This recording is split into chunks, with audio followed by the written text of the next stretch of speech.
Well, good morning, everybody. It's certainly been a challenging 24 to 48 hours for our emergency services, for our local government authorities, for our power companies, telecommunications services here in Victoria as a result of the significant weather system we saw. We've now seen over 7,400 requests for assistance here in Victoria relating to, firstly, the severe weather and now also the onset of riverine flooding.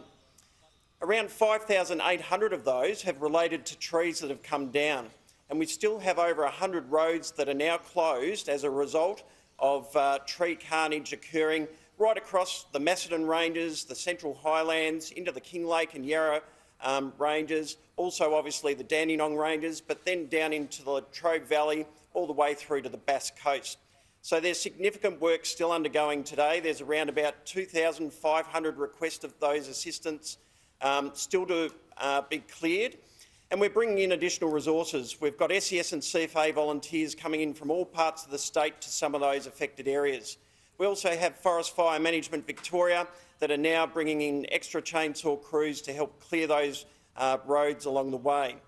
We also have the forestry industry that are now coming to the core with some of their large machinery, and so we are hoping in the coming days we'll be able to get some of those remaining roads open, with the largest arterial roads now being open. So there's really two major roads that are still affected by the tree carnage, which is the Mount Dandenong Tourist Road, but also the Maroondah Highway from Hillsville up to Narberthong. What we'll see now in the coming days as a result of the heavy rainfall is riverine flooding start to set in, particularly in Gippsland. We currently have three major flood warnings that are out for the Traralgon Creek, the Thompson River and the Yarra River.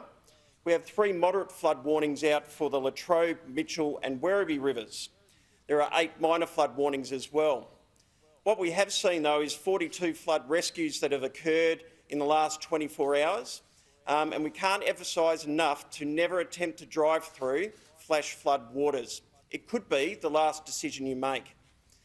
As a result of some of the riverine flooding yesterday, we saw 30 homes impacted around Traralgon, homes around Hazelwood and also around Maffra being inundated by floodwaters.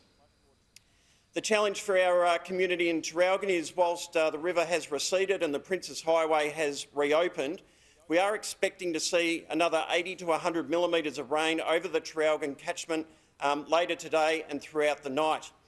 The advice that we have is that that will result in renewed major flooding, and we do expect to be reissuing an evacuation order for those communities sometime early this afternoon. We're also likely to see another 15 to 25 millimetres of rain right across the southern parts and into Gippsland, and 40 to 60 millimetres, particularly over those western and central catchments. What that'll mean is the rivers that are currently showing flood warnings will be staying at some of those levels perhaps for a little bit longer than they might otherwise have been. So again, we can't emphasise, stay in touch with your emergency broadcasters, make sure you're getting the latest information and warnings off the Vic Emergency website, emergency.vic.gov.au, and staying in touch with the Vic Traffic app or website for the latest road closures at traffic.vicroads.vic.gov.au. Tragically, yesterday, as the acting Premier has already mentioned, we saw a life lost at Woodside. Emergency services were called just before 2 p.m. For a vehicle that was seen submerged in floodwaters. Rescue crews from police and SES were responded, but tragically that person was found to be deceased in their vehicle. Police are preparing a report for the coroner.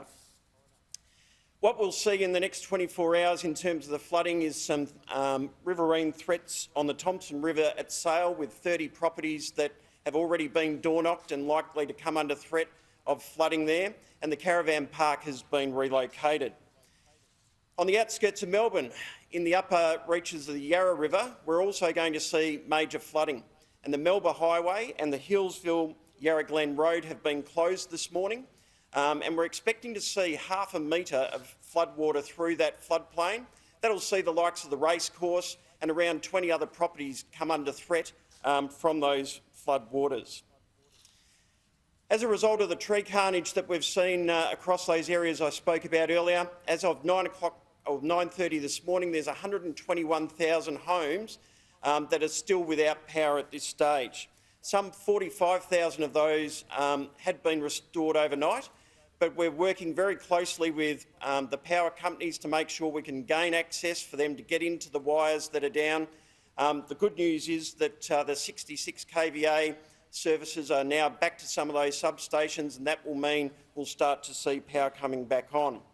But AusNet services do inform us that, particularly in their footprint, it will be several days yet before some of the infrastructure can be restored and some of the power is regained to some of those areas. Again, we can't emphasise enough to stay away from fallen power lines and that please contact your power distributor if you have not already heard from them at this point. In terms of telecommunications, we still know that there are around 100 NBN nodes and mobile towers that are currently affected by the power outages.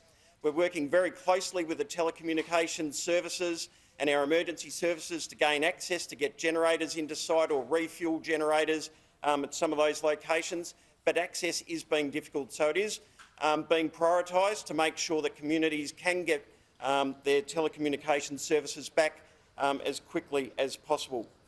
And finally, just a reminder that regardless of the COVID restrictions, if you do find yourself presented with an emergency warning or you're being asked to evacuate, you absolutely can leave your home to move to a safer location.